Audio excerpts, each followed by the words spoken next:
ಅದಕ್ಕೆ ಕುತ್ತನ್ನು ಕೊಡ್ತಕ್ಕಂಥ ಕೆಲಸ ಕಾಂಗ್ರೆಸ್ ಸರ್ಕಾರ ಮಾಡ್ತಾ ಇರೋದು ನೋಡಿದರೆ ಇವತ್ತು ನಾವು ಎಲ್ಲ ಸಿಮೆಂಟ್ ಇಂಡಸ್ಟ್ರಿಗಳನ್ನು ಏಕಕಾಲದಲ್ಲಿ ಮುಚ್ಚೋ ಮುಖಾಂತರ ಈ ಹೋರಾಟಕ್ಕೆ ತೀವ್ರವಾದಂಥ ಸ್ವರೂಪವನ್ನು ಕೊಡಬೇಕು.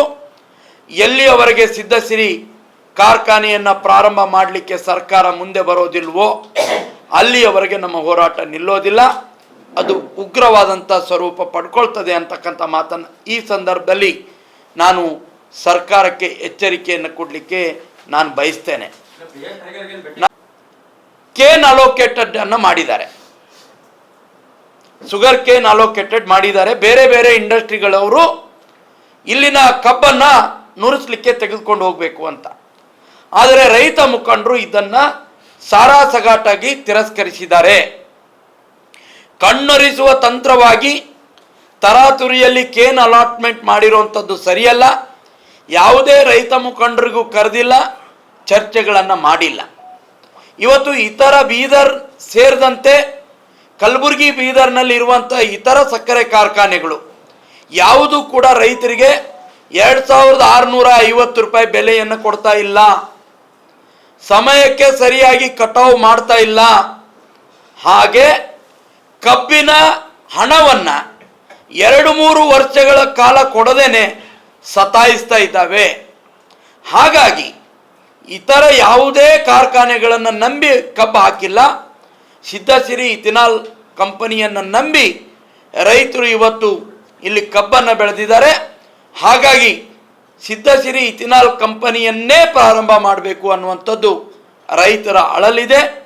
ರಾಜಕೀಯವನ್ನು ಬದಿಗೊತ್ತಿ ಪಕ್ಷಾತೀತವಾಗಿ ಇದನ್ನು ಪರಿಹಾರ ಮಾಡಲಿಕ್ಕೆ ಮುಂದೆ ಬರಬೇಕು ಅಂತೇಳಿ ಮಾನ್ಯ ಪ್ರಿಯಾಂಕಾ ಖರ್ಗೆ ಅವರು, ಮಾನ್ಯ ರಾಧಾಕೃಷ್ಣ ಖರ್ಗೆ ಅವರು, ಅದರ ಜೊತೆಗೆ ಮಾನ್ಯ ಶರಣ್ ಪ್ರಕಾಶ್ ಪಾಟೀಲ್ ಅವರು, ಇವರಲ್ಲಿ ನಾನು ವಿನಂತಿ ಮಾಡ್ತೇನೆ. ಇದು ಕಲಬುರಗಿ ರೈತರ ಒಂದು ಗೋಳಿದೆ. ಈ ಗೋಳು ನೀವು 3 ಜನ ಮನಸ್ಸು ಮಾಡಿದರೆ, ತ್ರಿಮೂರ್ತಿಗಳು ನೀವು ಮನಸ್ಸು ಮಾಡಿದರೆ ಇದು ಯಾವುದು ದೊಡ್ಡದಲ್ಲ. ಯಾವ ಕಾರಣಕ್ಕೆ ನೀವು ಸುಮ್ಮನೆ ಕೂತಿದ್ದೀರಿ ನನಗೆ ಅರ್ಥ ಆಗ್ತಾ ಇಲ್ಲ. ನೀವು ಸುಮ್ಮನೆ ಕೂತ್ರೆ ಮುಂದೊಂದು ದಿನ ದೊಡ್ಡ ಬೆಲೆಯನ್ನು ತೆರಬೇಕಾಗ್ತದೆ. ಇನ್ನಾದರೂ ಎಚ್ಚರಿಕೆಗೊಳ್ಳಬೇಕು.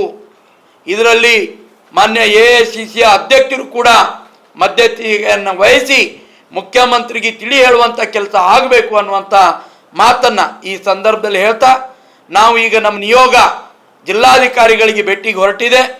ಆ ಭೇಟಿಗೆ ಹೋಗಿ ನಮ್ಮೆಲ್ಲ ಮನವಿಗಳನ್ನು ಜಿಲ್ಲಾಧಿಕಾರಿಗಳ ಮುಖಾಂತರ ಮಂತ್ರಿಗಳಿಗೆ, ಸರ್ಕಾರಕ್ಕೆ ಸಲ್ಲಿಸುವಂಥ ಕೆಲಸವನ್ನು ಮಾಡ್ತೇವೆ. ಇನ್ನು 3-4 ದಿನಗಳಲ್ಲಿ ಈ ಒಂದು ಸ್ಪಂದನೆ ಸಿಗದೇ ಇದ್ದರೆ ಚಿಂಚೋಳಿಯಲ್ಲಿ ಒಂದು ದೊಡ್ಡ ಮಟ್ಟದ ರೈತರ ಸಭೆಯನ್ನು ಕರೆದು ಮುಂದಿನ ಹೋರಾಟಕ್ಕೆ ಅಣಿಯಾಗ್ತೇವೆ. ಮತ್ತು ಮುಂದಿನ ಹೋರಾಟಕ್ಕೆ ಅಣಿಯಾಗಲಿಕ್ಕೆ ಅವಕಾಶ ಮಾಡಿಕೊಟ್ರೆ ದೊಡ್ಡ ಬೆಲೆ ಸರ್ಕಾರ ತೆರಬೇಕಾಗುತ್ತೆ ಅಂತೇಳಿ ನಾನು ಮಾಧ್ಯಮದ ಮುಖಾಂತರ ಈ ಸಂದರ್ಭದಲ್ಲಿ ತಿಳಿಸಲಿಕ್ಕೆ ಇಚ್ಛೆ ಪಡ್ತೇನೆ.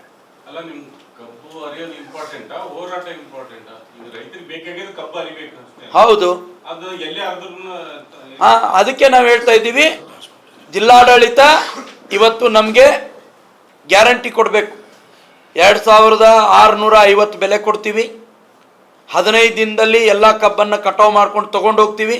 ಯಾವುದೇ ಕಾರ್ಖಾನೆಗಳು ಹತ್ತಿರದಲ್ಲಿ ಇರುವಂಥ ಸಕ್ಕರೆ ಕಾರ್ಖಾನೆಗಳು ಮಾತ್ರ ಬೇಗ ಕಬ್ಬನ್ನು ಕಟಾವು ಮಾಡ್ತದೆ. ಈಗ ಇದು ಚಿಂಚೋಳಿ ದೂರ ಅಂತ ತಿಳಿದ್ಬಿಟ್ಟು ತಡ ಮಾಡಿ ತೊಗೊಂಡು ಹೋದರೆ ಅದರಲ್ಲಿ ಶುಗರ್ ಕಡಿಮೆ ಇದೆ, ಶುಗರ್ ಅಂತೇಳ್ಬಿಟ್ಟು ಹಣವನ್ನು ಕೂಡ ಕಡಿಮೆ ಕೊಡ್ತಾರೆ, ವೇಟು ಕಡಿಮೆ ಬರ್ತದೆ. ಕಬ್ಬು ಒಣಗಿದ ಮೇಲೆ ಕಟ್ ಮಾಡಿದರೆ ಯಾವ ಪುರುಷಾರ್ಥಕ್ಕೆ? ಮತ್ತು ನಾವು ನೋಡಿದ್ದೀವಿ ಹಿಂದೆ ಕೊಟ್ಟಿರುವಂಥ ಕಬ್ಬಿನ ಏನು ಹಣ ಇದೆ ಇವತ್ತಿಗೂ ಇನ್ನೂ ರೈತರಿಗೆ ಹಾಕಿಲ್ಲ. ಬೀದರ್, ಕಲಬುರಗಿನಲ್ಲಿರುವಂಥ, ಯಾದಗಿರಿನಲ್ಲಿರುವಂಥ ಇತರ ಸಕ್ಕರೆ ಕಾರ್ಖಾನೆಗಳು. ಹಾಗಾಗಿ ಯಾರು ಗ್ಯಾರಂಟಿ ತಗೊಳ್ತಾರೆ? 15 ದಿನದಲ್ಲಿ ಅವರಿಗೆ ದುಡ್ಡು ಕೊಡಿಸ್ಬೋದಾ ಸರ್ಕಾರ? 2650 ರೂಪಾಯಿ ಬೆಲೆ ಕೊಡಿಸ್ತಾರಾ? ಇವತ್ತು ನಾನು ಕೇಳ್ತೇನೆ. ಮತ್ತು ತಕ್ಷಣಕ್ಕೆ ಕಟಾವಿಗೆ ಆರ್ಡರ್ ಆಗಬೇಕು. ಇದು ಆಗುತ್ತಾ? ಇದು ಆಗೋದಿಲ್ಲ. ಇದು ಕೇವಲ ಅವೈಜ್ಞಾನಿಕವಾಗಿ ಈ ಕೇನ್ ಏರಿಯಾ ಅಲಾಟ್ಮೆಂಟ್ ಮಾಡಿದ್ದಾರೆ ತರಾತುರಿಯಲ್ಲಿ. ಇದು ಜನರ ಕಣ್ಣು ಒರೆಸಲಿಕ್ಕೆ. ಇದನ್ನು ನಾವು ಒಪ್ಕೊಳ್ಳಿಕ್ಕೆ ಆಗೋದಿಲ್ಲ. ಯಾವುದೇ ಜನಪ್ರತಿನಿಧಿಗಳಿಗಾಗಲಿ ರೈತ ಮುಖಂಡರಿಗಾಗಲಿ ಕರೆಯದೇನೆ ಇವತ್ತು ಯಾವ ಕಾರಣಕ್ಕೆ ಈ ಕೇನ್ ಅಲಾಟ್ಮೆಂಟ್ ಮಾಡಿದಾರೋ ನಮ್ಗೆ ಗೊತ್ತಿಲ್ಲ. ಇದರಿಂದ ಶಾಶ್ವತವಾದಂಥ ಪರಿಹಾರ ಆಗೋದಿಲ್ಲ. ಶಾಶ್ವತ ಪರಿಹಾರ ಆಗಬೇಕು. ರೈತರು ಸಾವಿನಂಚಿನಲ್ಲಿದ್ದಾರೆ, ವಿಷ ತಗೊಳ್ಳಕ್ಕೂ ಸಿದ್ಧರಾಗಿದ್ದಾರೆ. ಲಾಠಿ ಏಟು ಬೂಟಿನೇಟಿಗೂ ತಯಾರಿದ್ದಾರೆ. ಅದಕ್ಕೆ ದಯವಿಟ್ಟು ಆಸ್ಪದ ಕೊಡಬೇಡಿ. ರೈತರ ಒಂದು ನೋವಿಗೆ ಸ್ಪಂದಿಸಬೇಕು. ಇಲ್ಲಿವರೆಗೂ ಮಳೆ ಹಾನಿಯ ಹಣ ಒಬ್ಬ ರೈತನಿಗೆ ₹1 ಕೊಡ್ಲಿಕ್ಕಾಗಲಿಲ್ಲ ಸರ್ಕಾರಕ್ಕೆ. ದೊಡ್ಡ ದೊಡ್ಡ ಭಾಷಣ, ಕೇವಲ ಸುಳ್ಳುಗಳ ಮೇಲೆ ಇವರು ಸರ್ಕಾರವನ್ನು ನಡೆಸ್ತಕ್ಕಂಥ ಕೆಲಸ ಮಾಡ್ತಾ ಇದ್ದ. ಅದಕ್ಕೆ ನಾನು ದಯವಿಟ್ಟು ರೈತರ ಪರವಾಗಿ ವಿನಂತಿ ಮಾಡ್ತೇನೆ. ಇಲ್ಲಿ ಪಕ್ಷ ಭೇದ ಎಲ್ಲವನ್ನು ಮರೆತು ಇದರ ಕ್ರೆಡಿಟ್ ಯಾರು ಬೇಕಾದರೂ ತಗೊಳ್ಳಿ, MP ಅವರಾದರೂ ತಗೊಳ್ಳಿ, ಮಂತ್ರಿ ಯಾರಾದರೂ ತಗೊಳ್ಳಿ, ಮುಖ್ಯಮಂತ್ರಿನಾದರೂ ತಗೊಳ್ಳಿ. ದಯವಿಟ್ಟು ರೈತರ ನೆರವಿಗೆ ಬರ್ರಿ, ಕೈ ಜೋಡಿಸಿ ವಿನಂತಿ ಮಾಡ್ತೀವಿ. ಇದರಲ್ಲಿ ರಾಜಕೀಯ ಅನ್ನೋದಿಲ್ಲೇ ಇಲ್ಲ. ನೀವು ಹೋಗಿ ನೋಡ್ಬೇಕು, ಚಿಂಚೋಳಿನಲ್ಲಿ ಜನರ ಇವತ್ತು ಸಾವಿನಂಚಿಗೆ ಬಂದಿದ್ದಾರೆ, ಊಟ ನೀರು ಬಿಡ್ಲಿಕ್ಕೆ ತಯಾರಿದ್ದಾರೆ ಈಗ.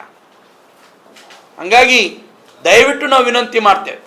ನಾವು ಹೇಳಿರುವಂಥ ಎಲ್ಲ ವಿಷಯಗಳು ಸರ್ಕಾರದ ಗಮನಕ್ಕೆ ತಗೊಂಡು ಬರ್ತಾ ಇದ್ದೀವಿ.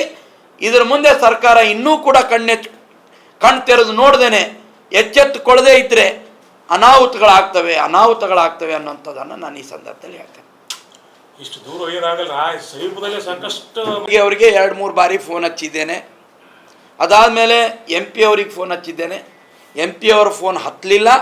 ಪ್ರಿಯಾಂಕಾ ಖರ್ಗೆ ಅವರ ಫೋನು ರಿಂಗ್ ಆದರೂ ಕೂಡ ಅವರು ಎತ್ತುವಂಥ ಪ್ರಯತ್ನ ಮಾಡಲಿಲ್ಲ. ಅದಾದಮೇಲೆ ಮಾನ್ಯ ಡಾಕ್ಟರ್ ಶ್ಯಾಮ್ ಪ್ರಕಾಶ್ ಪಾಟೀಲ್ರಿಗೆ ನಾನು ಫೋನ್ ಮಾಡಿದೆ. ಅವರು ಫೋನನ್ನು ರಿಸೀವ್ ಮಾಡಿಬಿಟ್ಟು ರೈತರ ಎದುರುಗಡೆ ಸ್ಪೀಕರಲ್ಲಿ ಹಾಕಿ ಅವ್ರಿಗೆ ಮಾತಾಡಿಸಿದ್ದೇನೆ. ಶ್ಯಾಮ್ ಪ್ರಕಾಶ್ ಪಾಟೀಲ್ರು ಹೇಳಿದರು, ನಾನು ಅರ್ಜೆಂಟಾಗಿ ನಾಳೆ ಕ್ಯಾಬಿನೆಟ್ ಮೀಟಿಂಗ್ ಇರೋದರಿಂದ ಬೆಂಗಳೂರಿಗೆ ಹೋಗ್ತಾ ಇದ್ದೇನೆ.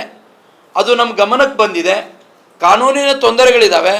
ಆದರೂ ನೀವು ಹೇಳ್ತಾ ಇದ್ದೀರಾ 2-3 ದಿನಗಳಲ್ಲಿ ಸಭೆಯನ್ನು ಮಾಡಿ ಮುಖ್ಯಮಂತ್ರಿಗಳ ಜೊತೆ ಚರ್ಚೆ ಮಾಡಿ ಇದನ್ನು ಪರಿಹಾರ ಮಾಡ್ತಕ್ಕಂಥ ಪ್ರಯತ್ನ ಮಾಡ್ತೀನಿ ಅಂತಕ್ಕಂಥ ಮಾತನ್ನು ಹೇಳಿದ್ದಾರೆ. ಆದರೆ ಇಲ್ಲಿವರೆಗೂ ಯಾವುದೇ ಬೆಳವಣಿಗೆ ಆಗಿಲ್ಲ. ಅದಕ್ಕೆ ನಾನು ಹೇಳ್ತೇನೆ, ಇನ್ನೊಮ್ಮೆ ಕೂಡ ಮತ್ತೆ ಹೇಳ್ತೇನೆ, ನೀವೇ ಕ್ರೆಡಿಟ್ ತಗೊಳ್ಳಿ. ಈ ಒಂದು ಹೋರಾಟ ನಿಲ್ಲಲಿ, ರೈತರಿಗೆ ನ್ಯಾಯ ಸಿಗಲಿ, ನನ್ನ ವಿನಂತಿ ಇದೆ. ಕಾನೂನು ತೊಂದರೆಗಳು ಇರೋದು ಸರ್ಕಾರದ ಕಡೆನಾ, ಕಾರ್ಖಾನೆ ಕಡೆ? ಕಾರ್ಖಾನೆ ಕಡೆಗೂ ಇಲ್ಲ, ಸರ್ಕಾರದ ಕಡೆಗೂ ಇಲ್ಲ. ಸರ್ಕಾರ ಕೆಲವು ಕಂಡೀಷನ್ಗಳನ್ನು ಹಾಕಿ ಹೊಸದಾಗಿ ಪ್ರಾರಂಭ ಮಾಡುವಂಥ ಕಾರ್ಖಾನೆಗಳಿಗೆ ರಿಲ್ಯಾಕ್ಸೇಷನ್ ಕೊಡ್ಬೋದು, 1 ವರ್ಷ 2 ವರ್ಷ. ಹೈಕೋರ್ಟ್ ಕೂಡ ಅದನ್ನೇ ಹೇಳಿದೆ. ಆದರೆ ಇಲ್ಲಿ ಪರಿಸರ ಸಚಿವರು ತಮ್ಮ ವೈಯಕ್ತಿಕ ದ್ವೇಷಕ್ಕೋಸ್ಕರ, ರಾಜಕೀಯಕ್ಕೋಸ್ಕರ ಇದನ್ನು ಸುಪ್ರೀಂ ಕೋರ್ಟ್ನಲ್ಲಿ ಚಾಲೆಂಜ್ ಮಾಡ್ತಕ್ಕಂಥ ಪ್ರಯತ್ನ ಮಾಡಿದ್ದಾರೆ. ಇದು ಕಾರ್ಖಾನೆ ವಿರುದ್ಧದ ದ್ವೇಷ ಅಂತ ನಾವು ಬಯಸೋದಿಲ್ಲ, ನಾವು ತಿಳ್ಕೊಳ್ಳೋದಿಲ್ಲ. ಇದು ರೈತರ ವಿರುದ್ಧದ ದ್ವೇಷ. ಕಾಂಗ್ರೆಸ್ ಸರ್ಕಾರ ರೈತರ ಪರವಾಗಿ ನಡ್ಕೊಳ್ತಾ ಇರುವಂಥ ಮರಣ ಶಾಸನ ಇದು. ಅದಕ್ಕೆ ಇದನ್ನು ತಕ್ಷಣ ಅವ್ರು ವಾಪಸ್ ತಗೋಬೇಕು ಅಂತ ನಾವು ಆಗ್ರಹ ಮಾಡ್ತೇವೆ. ನಿಮ್ಮ ಬಿಜೆಪಿ ನಾಯಕರದೇ ರಾಜ್ಯಾದ್ಯಂತ ಬೇರೆ ಬೇರೆ ಕಡೆ ಫ್ಯಾಕ್ಟರಿಗಳಿದಾವೆ ಸರ್, ಅಲ್ಲೆಲ್ಲೂ ಇಲ್ಲದ ದ್ವೇಷ ರಾಜಕಾರಣ ಇಲ್ಲೇ ಯಾಕೆ? ಅದಕ್ಕೆ ನಾವು ಹೇಳಿದಿವಲ್ಲ, ಇವತ್ತು ಯಾಕೆ ಅಂತ ನನಗೆ ಗೊತ್ತಿಲ್ಲ. ಅದನ್ನು ಖಂಡ್ರೆ ಅವರೇ ಅದಕ್ಕೆ ವಿವರಿಸಬೇಕು. ಆ ಖಂಡ್ರೆ ಅವರ ಮಾತಿಗೆ ಬೆಲೆ ಕೊಟ್ಟು ಕೂತಿರುವಂಥ ಮುಖ್ಯಮಂತ್ರಿ ಸಿದ್ದರಾಮಯ್ಯನವರು ಉತ್ತರಿಸಬೇಕು. ಮತ್ತು ಕಲಬುರಗಿ ಜಿಲ್ಲೆಯ ಅನ್ಯಾಯವನ್ನು ಸಹಿಸಿಕೊಂಡು ಸುಮ್ಮನೆ ಕೂತಿರುವಂಥ ಕಲಬುರಗಿ ಜಿಲ್ಲೆಯ ಸಂಸದರು, ಕಲಬುರಗಿ ಜಿಲ್ಲೆಯ ಉಸ್ತುವಾರಿ ಸಚಿವರು, ಇಲ್ಲಿರುವಂಥ ಸಚಿವರು ಅವರು ಉತ್ತರಿಸಬೇಕು. ಇದರಿಂದ ಅನ್ಯಾಯ ಆಗ್ತಾ ಇರುವಂಥ ಕಲಬುರಗಿ ಜಿಲ್ಲೆಯ ರೈತರಿಗೆ ಹೊರತಾಗಿ ಬೇರೆ ಅವರಿಗೆ ಅಲ್ಲ. ಅದಕ್ಕಾಗಿ ನಾನು ವಿನಂತಿ ಮಾಡ್ತಾ ಇದ್ದೇನೆ. ನಾನು ಮತ್ತೂ ಹೇಳಿದ್ದೇನೆ, ಇದ್ರ ಎಲ್ಲ ಕ್ರೆಡಿಟ್ ತಗೊಳ್ಳಪ್ಪ, ನಾನು ನಿಮ್ಮ ಪಾದ ಹಿಡಿದು ಕೇಳ್ಕೊಳ್ತೀನಿ ಬೇಕಿದ್ರೆ.